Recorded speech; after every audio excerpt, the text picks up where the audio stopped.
Boa tarde, amigos.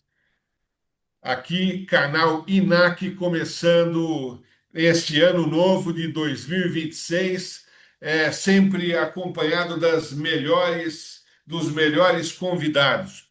Comigo, o doutor Antônio Carlos Fernandes, membro da CONACAT. Como vai, Antônio Carlos? Que coisa boa estar aqui com você, Miné, com toda essa audiência, com o programa e com uma bancada como essa, da qualidade dessa bancada. É um prazer estar aqui, é uma honra estar aqui sempre. Muito bem. Também comigo, Marta Geller, advogada, sócia da Geller e Viduto Advogados, nossa companheira e colega. Muito bem-vinda, Marta. Obrigado, Miné. É um prazer estar aqui, começando o ano já com notícias novas e quentes, né? Ao lado do doutor Antônio Carlos e da doutora Vanessa Reis. Muito bem. Também comigo, a minha colega procuradora do Estado do Rio de Janeiro, Vanessa Reis. Como vai, Vanessa? Feliz Ano Novo. Liberar meu áudio. Olá, tudo bem? Obrigada, Miné, mais uma vez aqui com vocês. Como diz a doutora Marta, começando o ano aqui com várias notícias quentes, né? Olá, nossos queridos aqui, doutor Antônio Carlos, doutor Enderson, que eu estou tendo o prazer de conhecer aqui os dois hoje também, né? Muito obrigada. Como vai, doutor Anderson? É um grande prazer aqui estar com vocês. É um feliz ano novo. É uma honra recebê-lo aqui. Olá, é um prazer todo meu estarmos aqui. O ano começou aquecido de notícias para debatermos e é interessante como as notícias jurídicas ganharam as principais manchetes. Esse é um foro incrível, especialmente pessoas tão queridas que admiro à distância hoje aqui nesta roda de conversa. Muito bem, e já vamos começar o nosso tema com nossos temas mais interessantes. Eu aqui, Francisco Miné, apresentando mais um canal INAC, aqui em conjunto com Rádio 365 e canal UOL. Vamos falar sobre a invasão por parte dos Estados Unidos à soberania da Venezuela, e eventual prisão do presidente Maduro, que estará para ser julgado nos Estados Unidos. Eu gostaria que a Marta dissesse sobre o que isso repercute no que se refere às normas de soberania e qual o impacto disso na economia e na política das Américas. Bom, eu quero cumprimentar também o doutor Henderson First, que eu não cumprimentei por equívoco total, me perdoa. É um prazer estar aqui ao seu lado. Bom, vamos lá. Esse é um tema que a gente esperava isso, né? O Trump vem com esse lema para os americanos. É um retrocesso que está acontecendo com relação a todos os tratados internacionais que foram assinados até hoje. Então, o que que a gente está vendo hoje no mundo é isso: os Estados Unidos se posicionando de uma forma que vai contra todo o resto, né? Tudo que nós já construímos até hoje com relação a, inclusive, a preservação de meio ambiente. Ele acabou de dizer que não vai assinar mais nada, né? Saiu fora de tudo isso. Então, o que que acontece? Todo o resto do planeta está preocupado, evidentemente, com essa condição, porque isso fere realmente tudo que a gente tinha até hoje, né? Como é que você vai agora, um navio, qualquer navio que vá enfrentar aí os mares, vai estar preocupado com o que aconteceu? Você viu o que aconteceu, né? Eles pegaram o navio de bandeira russa. É claro que também o navio tem que ter a mesma bandeira, desde que ele sai do porto até onde ele chega no país da bandeira que ele está, né? Então isso também tá errado. Você não pode ter um navio com uma bandeira e sair do porto com uma bandeira e depois estar no mar com outra bandeira. Mas está errado. Tudo que está acontecendo, no meu ponto de vista, desestabiliza todo o planeta, né? Porque a gente vai ter muito problema. Você vê com relação até às vacinas, né? O que que ele fez? Retirou a obrigatoriedade das vacinas. Isso impacta o mundo, né? As pessoas vão começar a ter doenças que já não tinham mais.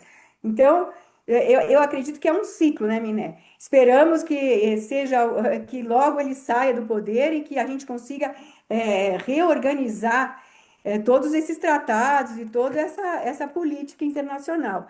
Esse é o meu entendimento, mas sim, sim, isso assusta, isso faz com que os outros países da América do Sul fiquem em alerta, né? Mas você vê que o presidente da Colômbia já mudou um pouco o tom, já está se sentindo todo feliz, porque o Trump disse publicamente, fez uma publicação de que ele foi muito cordial com ele no telefone, ou seja, a gente já fica preocupado com o que virá a mais, né? Eu queria ouvir os colegas a respeito também. Muito bem. Vanessa, dentro desse mesmo tema, que é um tema quentíssimo, né? Nós tivemos várias manifestações por parte do presidente dos Estados Unidos, informando sobre a retomada do controle do petróleo da Venezuela, que hoje considerado uma das maiores reservas do mundo, né? E informando de forma explícita dos interesses americanos e geopolíticos nesta região, né? É óbvio que tudo isso impacta todos os países americanos, né? Principalmente diante de falas do presidente Donald Trump no que diz respeito a algum viés, né, imperialista, né, no que se refere às falas em relação ao Canadá, em relação ao México, em relação à Colômbia, que é algo e também sobre a importância das questões de ordem mineral por parte da Amazônia. Então nós temos um perigo muito grande de uma corrida é, de uma corrida bélica, né, relacionada a esse tema. Então, a princípio, nós temos governos se manifestando contrários a esse tipo de intervenção. A China já se manifestou, o Brasil se manifestou, o México também, e nós tivemos, de outro lado, a Argentina se manifestando favoravelmente a esse tipo de intervenção. Por parte das nações americanas, nós teremos alguma manifestação formal a respeito disso. Então, Vanessa, eu queria que você fizesse uma análise sobre essas questões, esses perigos, o que nós podemos aguardar diante de tudo isso. Miné, fora a reorganização geopolítica que nós estamos vendo que está acontecendo, e desde antes mesmo em relação à própria guerra da Ucrânia e da Rússia, na verdade a gente está tendo uma replicada por aqui também, mas de qualquer forma é uma reorganização que merece a atenção dos organismos internacionais. E nós, como juristas, e essa que é a minha indagação e proposta aqui para debater e falar com os nossos as telespectadores que estão ouvindo, que temos os organismos internacionais poderiam, talvez, estarem, né, nessa toada também agindo, como, por exemplo, a própria ONU poderia acionar o Conselho com base no artigo 13 do Tratado de Roma e pedir, né, apesar que os crimes que estaria sendo julgado nos Estados Unidos serem crimes comuns, mas existem, né, imputações, contra o então presidente, pelo menos imputações, né, nós não sabemos, em relação a crimes que poderiam ser tipificados no TIP, Tribunal Internacional Penal, e tem já em curso lá, né, já tinha em curso também uma própria demanda contra o então presidente, né, o presidente Nicolás Maduro. Então, a própria ONU poderia se pensar nisso, porque seria até algo talvez mais palatável para a comunidade internacional que esse julgamento pudesse ter seguimento numa sequência de um tribunal. Eu já tive a oportunidade no ITIP, realmente a ampla defesa e o contraditório são assegurados, a pessoa ela é defendida por uma pessoa, por um procurador que fala a sua própria língua, que traduz, então são julgamentos longos. Então seria, nessa parte jurídica que eu quero trazer aqui para nosso debate também, uma possível solução, a princípio, né, a ONU fazer uma manifestação através do seu conselho. Os organismos internacionais, como a OMC também, em relação agora nós estamos falando do petróleo, essa reorganização toda, poderiam também se manifestar dentro dos seus estatutos, apesar que, assim, eu não quero, quero deixar bem claro que eu sei que esses organismos vêm sendo esvaziados há muito tempo, até porque a contribuição, não só do OMC, como da ONU, como nosso ADE, é feita pelos países que têm maior ingerência. E o maior país que tem ingerência é o próprio Estados Unidos, que ele que faz, né, a maior aporte financeiro e já disse que não iria fazer. Inclusive a OMC, há muito tempo, o Tribunal de Apelação parou de seus julgamentos porque os Estados Unidos não vem indicando juízes para a Corte de Apelação. Mas eu penso ainda, eu sou otimista, você sabe disso, né? Eu sou uma otimista, eu penso ainda que esses organismos internacionais poderiam, pelo menos, né, tentar verificar e acompanhar o que está acontecendo fora, né, o que está acontecendo na parte jurídica, geopolítica e que possamos ter uma ingerência mínima, pelo menos de instrumentos de contraditório, ampla defesa e muita discussão, não só internacional, mas também nesse campo, como o doutor Anderson falou. Nós, como, nós nunca tivemos tão em voga como é o mundo jurídico atualmente, seja no Brasil e agora também internacionalmente. Obrigada. Muito bem. Antônio Carlos, você que é bastante experiente, já deve ter visto muitas questões relacionadas a intervenções americanas em diversos países. É, o que nós tivemos de novidade nessa última intervenção foi que essa intervenção ela foi pontual, né, com pouquíssimas vítimas relacionadas a essa intervenção,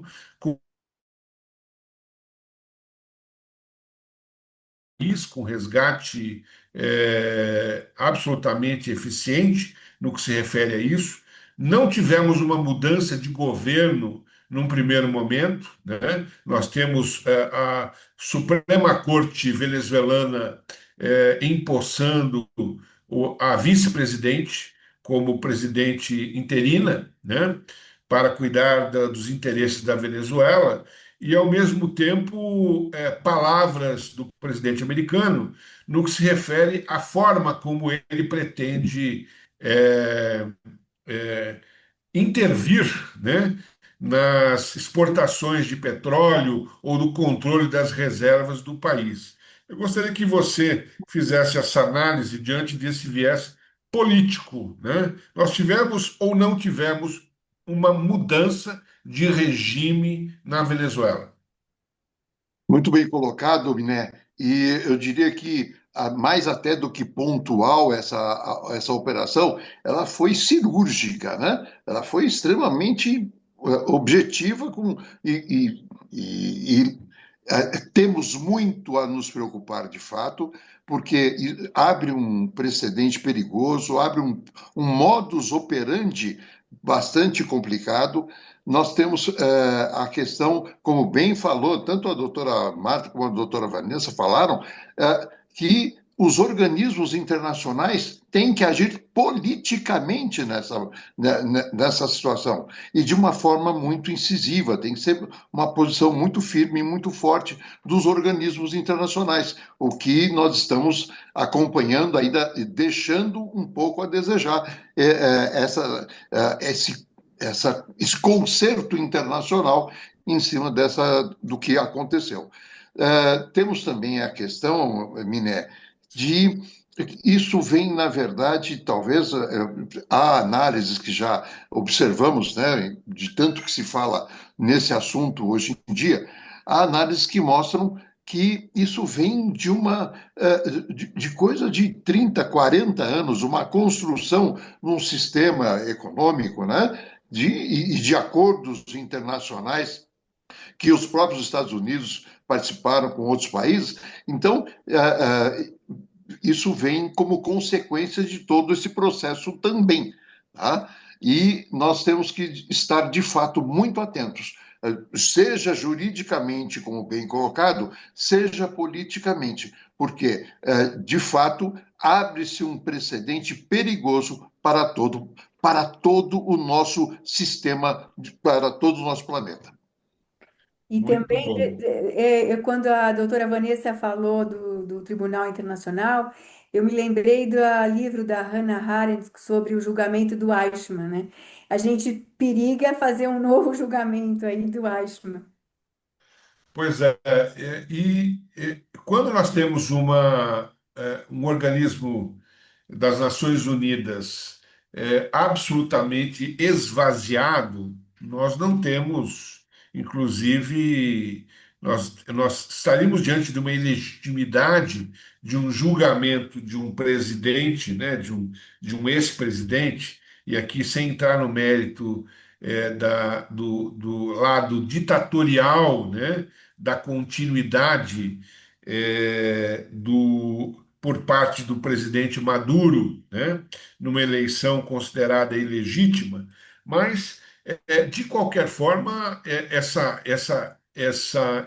esse eventual julgamento ele perde a sua legitimidade quando realizado em corte americana, e no que se refere à questão da tentativa ou do golpe de Estado ou do não reconhecimento das eleições lícitas venezuelanas, né? Então nós temos uma questão muito séria relacionada a isso. Mas esse é um tema que nós vamos tratar ao longo do programa. Eu vou aproveitar a experiência do Anderson e vamos apimentar a nossa conversa, né, sobre esses interesses geopolíticos, né?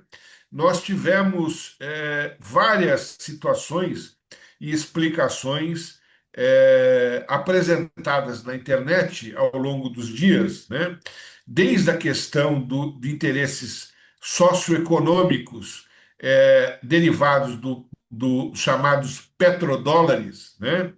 que, é, que no passado, dólares esses que lastreavam todas as transações de petróleo e que, a partir do surgimento dos BRICS, nós tivemos negociações por parte da Venezuela com pagamentos em moeda local, né?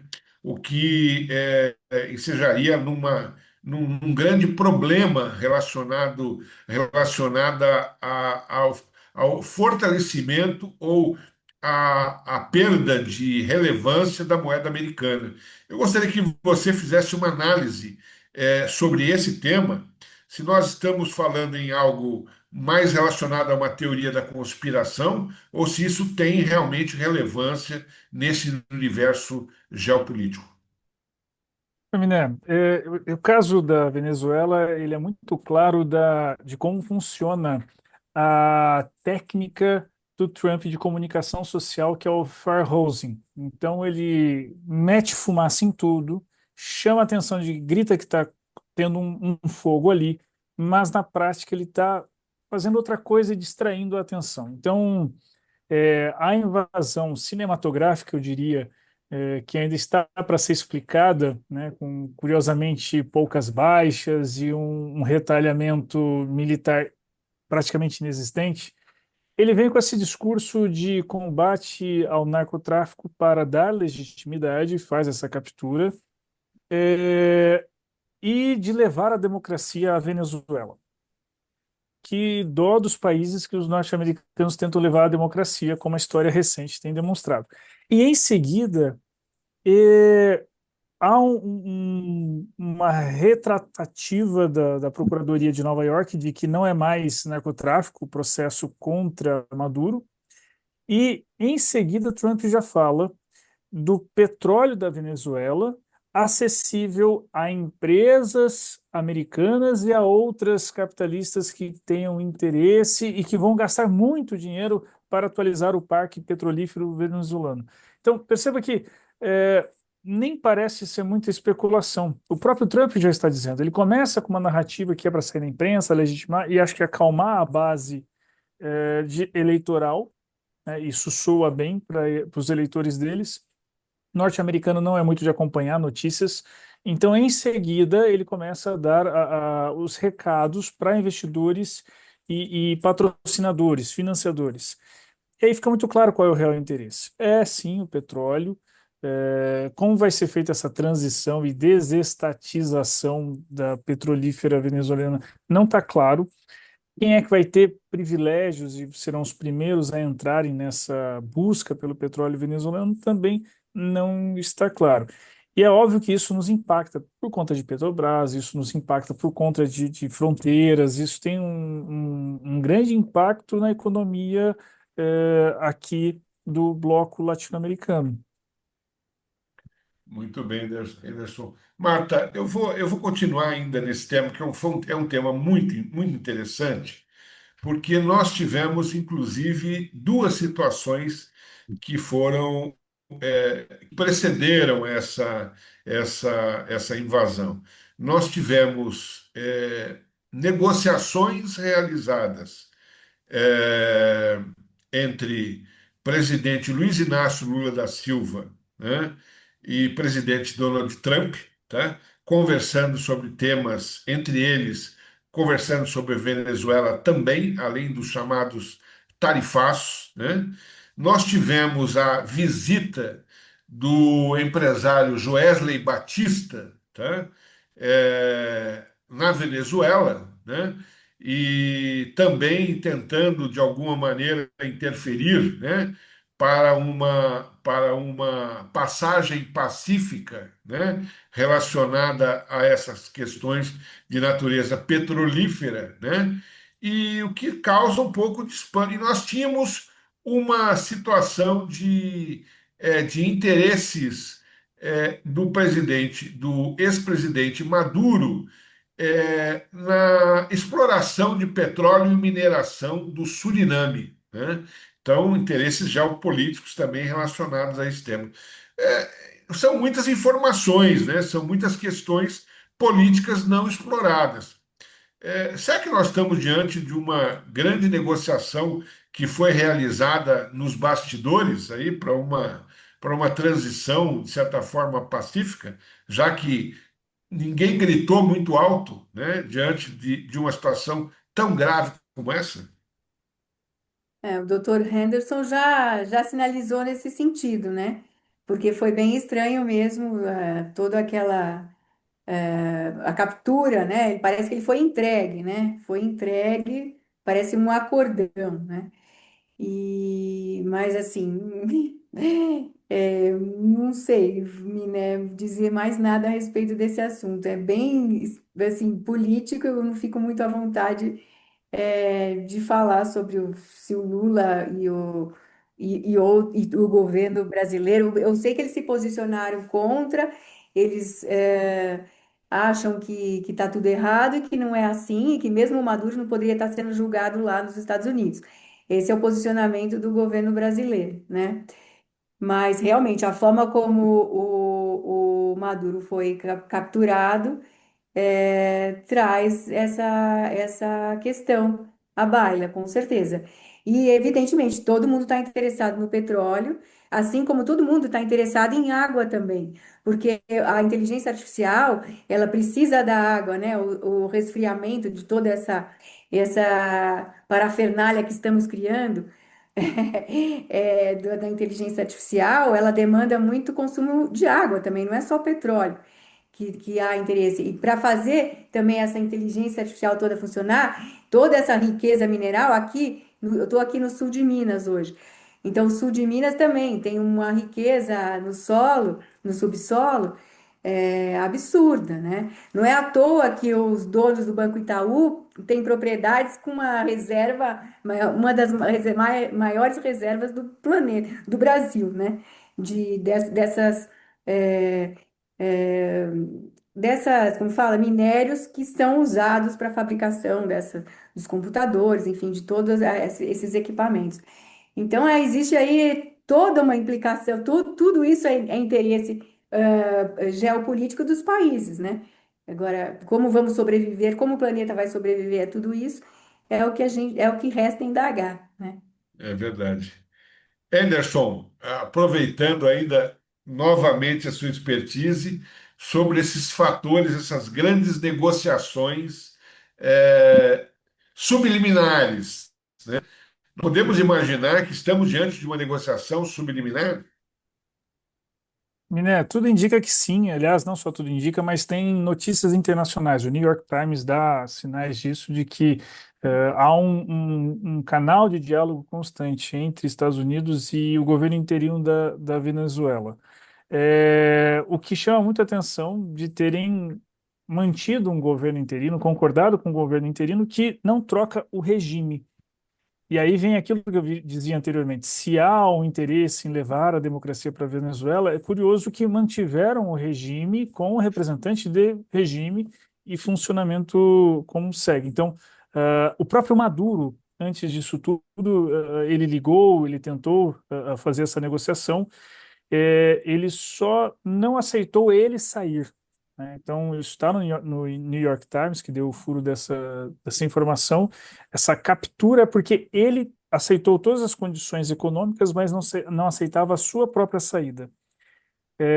Então, mantém-se o regime com as condições econômicas e a saída.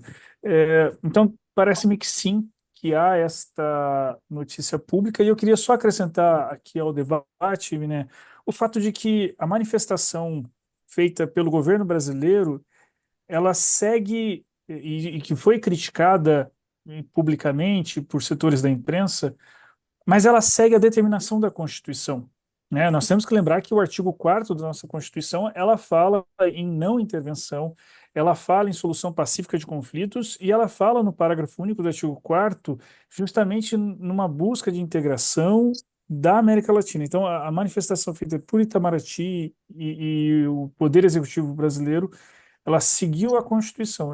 Se fosse diversa, seria até estranho, né? Muito bem. Vanessa, vamos fechar Isso. com você esse tema, né? Ah. É, o que que você acrescenta dentro dessas discussões, né, que realmente alarmaram, né, as Américas? Olha, eu queria só lembrar aqui, e a gente sabe disso, que a história se repete, né? Então é cíclica.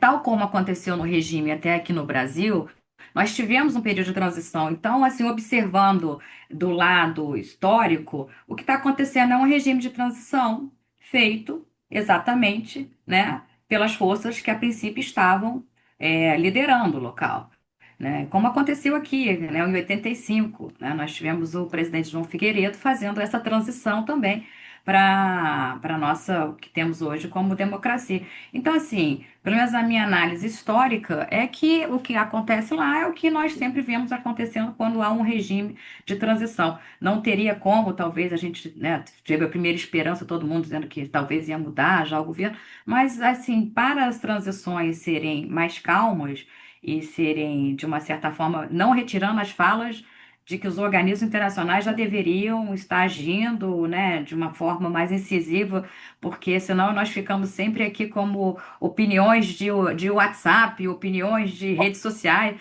porque, né, não é só aqui que se manifesta. Não é o nosso caso aqui nessa conversa aberta, é aberta a todo o público. Mas a verdade é que acaba que as manifestações só unilaterais de organismos internacional, também de governo, sem uma parte de cooperação, elas não têm muita finalidade assim de um escopo a ser atingido de forma efetiva. E aí eu volto a dizer que eu acho que está acontecendo historicamente, aí não sei se todos concordam, um movimento de transição como acontece em mudanças estruturais de regime. Muito bem. Vamos mudar o nosso tema, vamos falar um pouquinho agora nessa atual quinta-feira, dia 8. Nós vamos lembrar o terceiro aniversário do chamado 8 de janeiro de 2023, uma data em que pode ser lembrada como a tentativa de golpe de Estado ocorrida no Brasil e que derivou em condenações e prisões impostas aos culpados. Antônio Carlos, isso é muito significativo. O Supremo vai lembrar isso, possivelmente deve passar a ser uma data histórica, sendo que ainda nós não tivemos a conclusão de todos esses processos, inclusive ainda nós não temos concluído o julgamento de vários réus ainda que estão sendo objeto de apreciação por parte do Supremo e através de recursos. O que que significou esse 8 de janeiro, né, de 2023 para a história da democracia brasileira? Eu acho que restou para a história responder. Então, assim, há tantas responsabilidades e irresponsabilidades envolvidas nesse episódio que realmente só a história para depois trazer o que de fato aconteceu em tudo. Nós estamos diante de situações, amigos, que entendo ser a, o ápice dos extremismos, né? Nós estamos vivendo situações em que está se perdendo a lógica, está se perdendo o equilíbrio na condução das coisas. Eu tenho a impressão, Miné, que a história realmente vai ficar em incumbência da história mostrar na sua plenitude os fatos do dia 8, a que você se referiu. E nós temos que tentar fazer com que as instituições do Brasil estejam preparadas, sejam fortalecidas para fazer os corretos encaminhamentos de todo esse processo, porque ainda vem muita coisa pela frente. Vai haver muitos desdobramentos ainda sobre tudo isso. Então, nós vamos ter que. Isso vale dizer para todas as pessoas que nos acompanham. Nós temos que fortalecer as instituições, tirar os aspectos políticos, ideológicos, e fortalecer os aspectos técnicos nas instituições de uma maneira geral, para que possamos chegar a bom termo no resultado disso tudo. Mas, de fato, Miné, a história vai trazer aí muitas interpretações que nos faltam neste momento. Muito bem. Marta, alguns personagens golpistas, né, como o pseudo-jornalista Paulo Figueiredo, né, neto do general João Batista Figueiredo, juntamente com o ex-deputado federal Ramage, né, que encontra-se foragido nos Estados Unidos. Esses tantos e outros que estão lá nos Estados Unidos é, socorridos, né, ou escondidos para não serem punidos, né, ainda não foram penalizados, né? Como é que fica essa ideia de impunidade em relação a esses, entre aspas, revoltosos, né? Se é que assim podem ser considerados, né? Ou oponentes? Como é que a gente pode ver a justiça sendo aplicada para todos que cometeram ilícitos contra a democracia brasileira?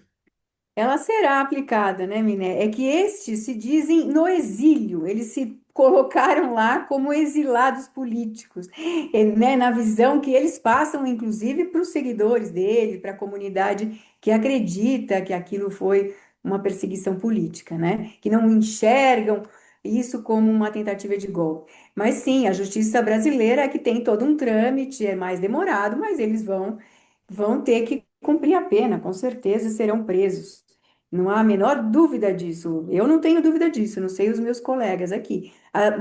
Demora mais porque existe toda uma questão técnica para isso acontecer, né? Mas em breve serão presos, com certeza.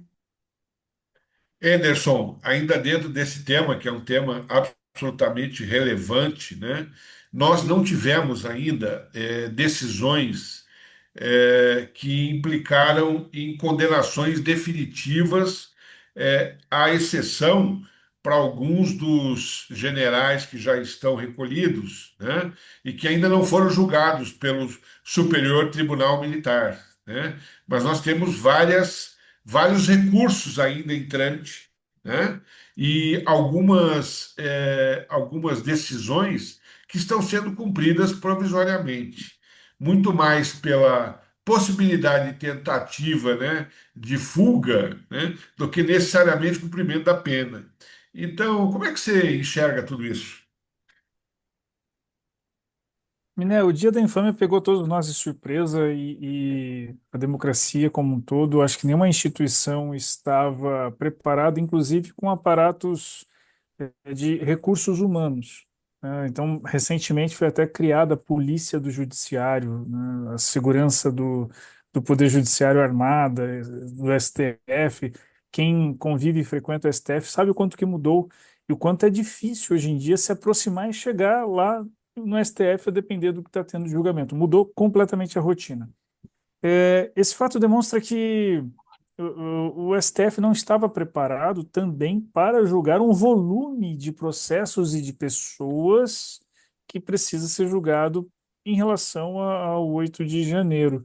É, o que é um problema, né? Porque nós temos que lembrar que tem pessoas que estavam sendo utilizadas como massa de manobra e estão no meio desse volume todo e muitas das vezes são idosos, né, têm prazos específicos em relação a eles, têm problemas de saúde que precisam ser acompanhados muito de perto. É, então, ao passo que é muito compreensível a simbologia de todas essas prisões e o julgamento que ocorra, até mesmo para que não se repita, não se entenda que isso foi simplesmente uma festa livre, é importante repensarmos o aparato do tribunal em lidar com questões massificadas que têm se aumentado, né? Se pensarmos apenas aqui, perdoe o parênteses, mas o volume de reclamação constitucional do STF super aumentou por conta da questão trabalhista, da pejotização ou não. E agora, com as decisões relacionadas à saúde, em especial o tema 6 e 1234 e a ADIM 7265, que é dos planos de saúde, um juiz que não cumpra aquela decisão dada e dê uma liminar concedendo qualquer tratamento, vai virar uma reclamação no STF. Então, dito de outro modo, o STF que julga questões constitucionais vai ter que apreciar a prova, né? Então, o que nós estamos vendo na questão do Dia da Infâmia, ela vai se repercutir em outros aspectos e outros temas que estão mais e mais chegando ao tribunal. Que, de certa forma, né, Anderson, desvirtua o próprio papel do Supremo Tribunal Federal, né? Quando você diz que não precisaria reanalisar provas, né? Porque essas provas devem ser produzidas em instâncias inferiores, né? Então, na verdade, modifica o papel da própria da nossa Suprema Corte, né? Mas eu vou seguir com você, porque nós vamos mudar um pouquinho o tema e vamos falar sobre uma conquista muito importante e relevante, que foi a autonomia do Banco Central, que nós demoramos muito para conquistar e que hoje tem sido ameaçada por intervenções do Tribunal de Contas da União, que é um órgão de fiscalização do Poder Legislativo, né? E tudo isso veio à baila quando nós imaginávamos uma solução técnica no que diz respeito ao chamado Banco Master, né? Que hoje acaba repercutindo em interesses políticos de várias pessoas do cenário geral, né? E que, portanto, preocupa muito a economia brasileira. Eu gostaria que você fizesse essa análise e o perigo que essa intervenção possa causar na economia como um todo e a imagem a imagem autônoma de um banco central sério, mundial. Né, o Banco Central Brasileiro ele é um exemplo para o mundo. Em qualquer lugar do mundo que você faça um depósito bancário, uma transferência bancária, tem regras que podem levar a uma semana de transição do dinheiro de uma conta para outra. No Brasil, nós temos o Pix. A gente consegue fazer uma transferência bancária em razão de segundos. Se algum direito de consumidor foi violado, imediatamente a gente consegue uma solução administrativa sem precisar levar isso para o Poder Judiciário e com uma boa repercussão. Então, o Banco Central Brasileiro ele é um exemplo para o mundo e isso se dá no contexto da sua autonomia. Tanto que consumidores se sentem felizes e protegidos, e, curiosamente, o setor regulado, que são os próprios bancos, eles confiam no Banco Central e admiram o trabalho regulatório feito, porque tem oitiva, tem diálogo, tem espaço para uma regulação racionalizada. Então, é um dos raros exemplos no mundo de uma agência, de um ente regulador que tem essa característica de o setor regulado gosta e admira, e as pessoas afetadas por isso também gostam e admiram. O TCU, por sua vez, ele tem uma mudança de perfil institucional de uma década para cá, né? Se nós pensarmos desde 2015 e 2016 para cá, é um outro TCU que não tem nada a ver com o TCU anterior. Teve um papel muito importante na pandemia. Vamos lembrar que foi o Tribunal de Contas que impediu a aquisição de insumos sem qualquer evidência científica para o controle da pandemia de Covid-19. Então, ele tem suas virtudes muito marcantes. Agora, por outro lado, essas virtudes elas também se manifestam como vícios em vários casos. E o STF está cansado de conceder liminar em mandado de segurança de atuação do TCU em relação à Receita Federal, por exemplo. Então a gente percebe que há uma tentativa de que essa virtude extrapole para outros campos do TCU que se tornam vícios. E aqui, no caso do Banco Central, é um nítido exemplo de extrapolamento desse novo perfil institucional do TCU, que fere a autonomia do Banco Central e preocupa a todos nós, né? Isso causa uma crise econômica sem precedentes, caso o setor perca a confiança no Banco Central por conta dessa interferência. Muito bem.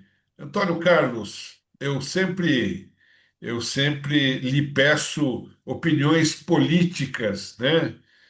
Sempre focadas na sua experiência como agente político e principalmente como agente público, por tantos anos, né? Eu diria o seguinte: nós, numa situação onde um banco central é considerado independente, me parece que ele é sempre uma pedra no sapato do administrador político, né? Do administrador executivo, né? Que quando a economia não está bem, a culpa é do Banco Central, né? E quando a economia está boa, está tudo certo, mas ao mesmo tempo, de um lado, nós temos uma figura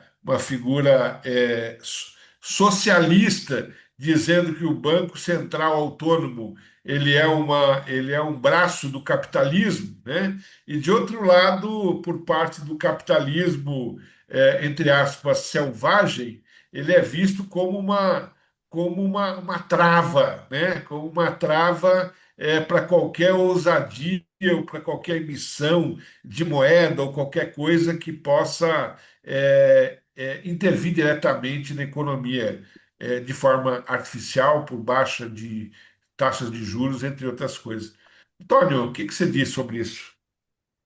E complementando e bem no que foi falado pelo Henderson, que nós estamos diante de duas instituições muito fortes, muito significativas dentro da estrutura do Brasil.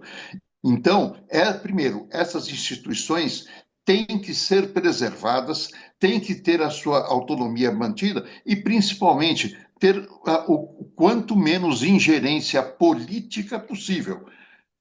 Nós estamos vendo, por exemplo, que, infelizmente, os tribunais de contas, que têm um histórico fantástico, como você bem colocou, de fazer com que o administrador público, só de pensar que o Banco Central, os tribunais de contas vão olhar as contas dele, eles sempre têm um pé atrás e um cuidado adicional, né? Porque esse é o papel dos tribunais de contas. E o Banco Central, de fato, você falou também desses dois campos que brigam pelo controle do Banco Central, quando, de novo, nós temos que fortalecer essa instituição. Não é à toa, Miné, que está tramitando no Congresso uma PEC, uma medida que muda, inclusive, a composição do Banco Central e o seu modus de operar. Então, isso tudo é muito perigoso, nós temos que fazer. Eu sempre insisto, você se refere à nossa atuação institucional, né? mas eu tenho sempre que falar sobre a importância de nós fortalecermos as instituições, e nós estamos diante de duas que precisam demais estar corretamente, tecnicamente estruturadas. E aí nós vemos coisas como, por exemplo, indicações de conselheiros de Banco Central absolutamente de conselheiros de tribunais de contas absolutamente questionáveis, né? Mesmo ministros de tribunais de contas também temos situações questionáveis. Não foi à toa que uma ocasião foi muito bem sucedida, e tão bem sucedida uma iniciativa de indique que os conselheiros fossem uma movimentação da sociedade e das estruturas de Estado para a indicação de conselheiros, e se chamava Conselheiro Cidadão. Foi tão bem sucedido no primeiro momento que conseguiram abafar. Então, nós temos que pensar muito, Miné, que tem que dar uma tecnicidade a essas posições, tecnicidade tanto nas atitudes do TCU quanto do Banco Central para nós termos bons resultados. Muito bem, Antônio Carlos. Eu vou pedir vênia para a Marta e para a Vanessa, com possibilidade delas, nesses próximos temas que nós vamos conversar, realizarem alguma intervenção sobre essa questão grave envolvendo o Banco Central. Mas como nós temos um tempo sempre curto, né, de programa, nós temos que tentar aproveitar ao máximo os temas, então eu vou deixar aos cuidados tanto da Marta quanto da Vanessa para realizarem algum tipo de manifestação pontual sobre temas que não foram indagados, né? E aí eu faço a seguinte indagação, Marta. Nós tivemos novidades na área previdenciária.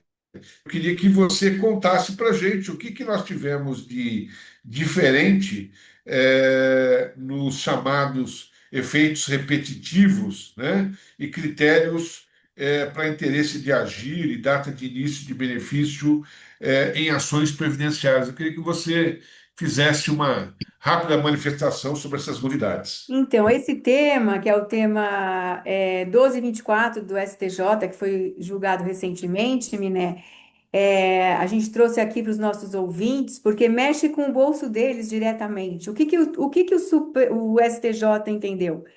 Antes desse tema ser julgado, a gente já tinha o tema 350 do STF, que dizia o seguinte: se o segurado não juntou todos os documentos necessários para provar o direito dele, logo quando ele deu entrada no pedido administrativo, então ele foi à justiça pela negativa, e aí ele juntou novas provas. Quando ele junta novas provas, o INSS tem ciência dessa nova documentação. Então, só vai ter efeitos financeiros para o segurado a partir da data da citação, que foi quando o INSS tomou ciência dessa documentação. Isso que o Supremo fixou no tema 350.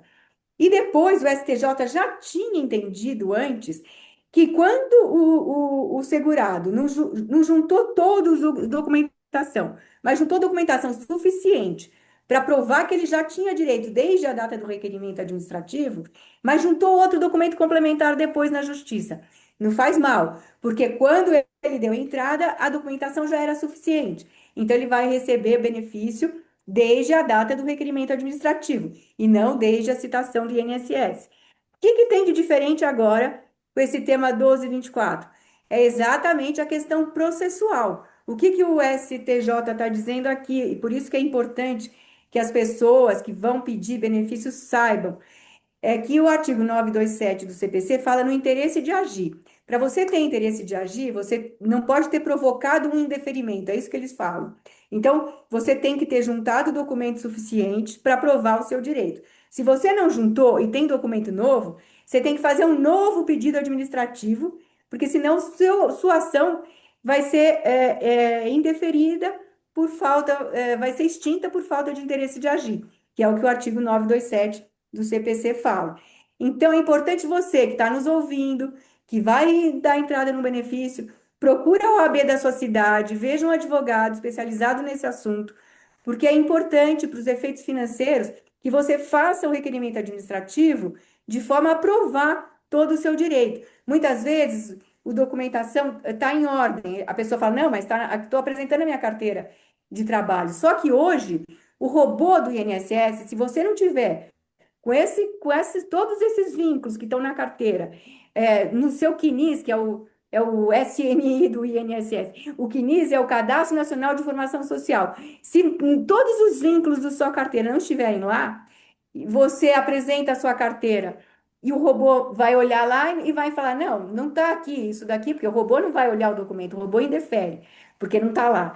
Então, a importância desses efeitos financeiros é isso: é você saber que você tem que retificar o CNIS, faz o pedido administrativo junto à carteira, mostra que o robô não pode apreciar, que tem que ser um humano que tem que apreciar aquele seu pedido administrativo. Porque existe sim vínculo a ser acrescentado. Chega um momento no pedido administrativo, que é eletrônico, que você pode ir lá inserir esses novos vínculos. Outra questão muito importante é a questão de prova de insalubridade, né? Muitas vezes você não juntou um PPP adequado, e o INSS, quando não te dá esse direito de complementar a documentação, o STJ diz que espera um pouco, existe então exceção a essa extinção por falta de interesse de agir. Porque se ele não te deu o prazo para complementar a documentação e era necessário esse prazo, o robô já indeferiu, então aí você tem interesse de agir e a repercussão financeira vai ser desde da data em que o INSS tomou ciência dessa documentação juntada em juízo. Então, é essa a importância, né, aqui para os nossos ouvintes que são advogados da área, que são estudantes de direito e também aos segurados que vão procurar aí os seus direitos junto ao INSS. Doutora Muito Marta, bem. desculpa já te interromper, né? Perdão, mas eu não posso deixar de consignar que eu estou com um pedido no INSS para juntar a documentação. Então, agradeço muito aqui porque é meu tempo de serviço de INSS. Porque eu sou 25 anos procuradora do Estado, fui 5 anos antes procuradora do município, mas eu trabalhei 4 anos antes como professora. Eu era professora da Gama Filho, lembra? Não sei se. E aí eu estou tentando, e aí ele acabou de entrar e falou assim: não posso deixar de atender o robô. Obrigada, doutora Marta. Já tem aqui uma pessoa que se elucidou exatamente o que tem que ser feito. Obrigada. É Mas, verdade.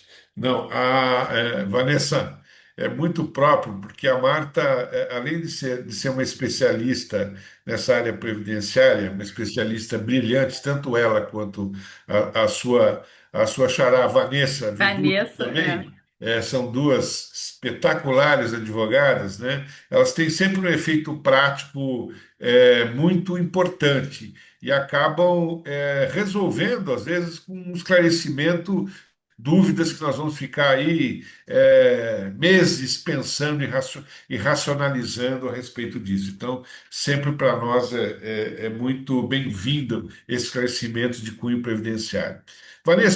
Vanessa, ainda com você, eu vou aproveitar e nós tivemos no Supremo Tribunal Federal mais uma indagação e algumas matérias veiculadas, inclusive pelo advogado doutor Alberto Toron, que já foi conselheiro nacional da Ordem dos Advogados do Brasil, a respeito da necessidade da chamada sustentação oral em juízos superiores, que hoje, que em determinados momentos, acabam não sendo bem vistos pelos magistrados, entendendo que isso é uma forma de protelar, de esticar, que isso não muda nada, e muitas vezes essa questão envolvendo a chamada sustentação oral, ela poderia ser substituída por apresentação dos chamados memoriais, quando na realidade, muitas vezes, com grandes exceções, nós temos alguns magistrados que sequer leem o próprio processo, tá? Muito menos vão ler os memoriais ou vão prestar atenção na própria sustentação oral. Mas eu queria que você, como advogada experiente que você dissesse do porquê que é importante a figura da sustentação oral quando se tem uma tese importante para ser objeto de convencimento, né? Qual o papel da sustentação oral, não só para o advogado, mas esse papel para a defesa ou mesmo para a acusação diante de questões absolutamente relevantes. Bom, eu já tive a oportunidade, como os nossos colegas aqui devem ter tido também, de mudar votos em sustentação oral. Então, assim, é imprescindível a sustentação oral. É imprescindível ser ouvido, imprescindível ser atendido, nem que seja por 5 minutos. Eu até não acho os 5 minutos pouco tempo, não. Em 5 minutos, mesmo naquele tempinho ali, né, quando você consegue falar com o ministro do STJ, seja por videoconferência, que é o prazo que alguns dão, mas eu não só acho como é imprescindível. Inclusive, eu não estou procurando aqui, mas depois eu compartilho com os colegas, mas já anuncio que teve um julgamento ano passado pelo ministro Moura Ribeiro, em setembro ou novembro, não me recordo, mas foi final do ano passado, o ministro Moura Ribeiro, joguem lá no STJ, que foi o seguinte, que a sustentação oral, os argumentos da sustentação oral, mesmo quando não estavam previstos na apelação, veja só, princípio da correlação, mas que eram argumentos de ordem pública, estavam incorporados no julgamento e foram acolhidos na sustentação oral. Olha que inacreditável, né? Então, assim, matérias que podem ser arguidas a qualquer momento, inclusive podem ser arguidas na sustentação oral. Aí eu também falo como a doutora Marta para falar para os nossos ouvintes aqui, e colegas, advogados, iniciantes, e, e quem possa aproveitar, que é muito bom fazer até gravação e dizer que se você conseguiu fazer uma sustentação oral e aqueles argumentos não foram acolhidos, que aqueles argumentos eles incorporam efetivamente o julgamento, né? Então, assim, eu, como tenho uma certa dificuldade de falar, né, da PCB, eu acho imprescindível falar, eu acho imprescindível conversar, porque é assim que você atinge não só o seu direito, mas a alma do julgador. Que todo julgador, querendo ou não, ele está ali com a sua alma, com a sua percepção pessoal, né? Sempre com a legalidade, mas há exatamente a percepção pessoal, é o que eu entendo. Muito bem. Nós estamos chegando ao final do nosso programa e eu ainda teria assim, uns 30 segundos, Antônio Carlos. Você que tem o maior poder de síntese. Nós tivemos um problema seríssimo de corrupção no esporte, envolvendo o São Paulo Futebol Clube, né? E o que é algo problemático, onde nós pensamos corrupção no esporte faz com que todas as pessoas desacreditem da própria lisura, né? Do fair play, da própria lisura do esporte como algo que deveria ser positivo e que passa a ser mais uma pedra no sapato de todo mundo e mais uma deseducação, né? Vamos colocar dentro dessa situação. Eu queria que você, numa frase, você pudesse fechar o nosso programa com essa apreensão que é de nós todos. Ó, Miné, eu tenho que nós buscarmos nessa experiência, nesse episódio, a coisa fundamental. O que mais se ouve na imprensa é coisa do Brasil, é coisa do futebol, são as coisas que da nossa cultura. Nós temos que trabalhar, estou falando para cada um que nos acompanha aqui agora. Nós temos que trabalhar para mudar essa cultura e temos oportunidades, todos nós, a cada 2 anos, de poder fazer com que as mudanças sejam positivas e não uma perpetuação desse triste cenário. Muito bem. Eu quero aqui agradecer a participação da minha colega, amiga Marta Geller. É sempre um prazer recebê-la aqui. Muito obrigado. A Procuradora de Estado, Vanessa Reis, minha colega, que sempre é brilhante aqui. Hoje o nosso programa foi excepcional, né? O doutor Anderson First também, que foi brilhante, né? E o nosso querido Antônio Carlos, meu substituto, meu interino permanente, meu escolhido, né? E que eu só posso agradecer aqui sempre a participação. Eu, Francisco Miné, agradeço os nossos ouvintes do nosso canal INAC e convido que vocês participem do nosso canal no YouTube e também nos acompanhem na Rádio 365 e na UOL TV. Até a próxima quinta-feira. Um grande abraço.